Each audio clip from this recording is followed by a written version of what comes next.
Mani kiydingmi? Men senga necha marta aytganman, mani kiyimimni umuman kiyma deganman. Mana bu senga. Bugundan boshlab o'zingning shaxsiy kiyimlaring bo'ladi.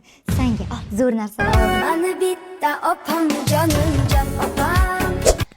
Imona, esingdami sen juda ham xunuk qizsan dedim. Ha, rasam xunukman opa, haqiqatan to'g'ri aytgansiz. Yo'q, unaqa emas. Aslida sen juda ham chiroyli qizsan, mendan ham chiroylisan. Makiyaj qilishing ham shart emas sen.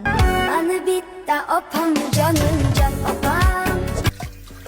Sen yana meni internetimga ulab kino ko'ryapsanmi? Hozir o'chiraman opa, bo'ldi, ishlatmayman boshqa. Bir oy bo'lmay tugab ketyapti. Hamma megabaytim senga ketyapti. Ha, o'chirdim.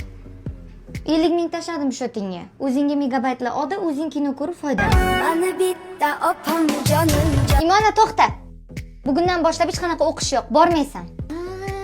Nima qilmoqchisiz? Pul bilan bitirtirib olmoqchimisiz yo ish topib berdingizmi? Opa, nima qilmoqchisiz? To'g'risini aytingmi? Yo'q. Onam kontraktga degan pullarini ishlatib yuboribman. Mani bitta opam jonimjon.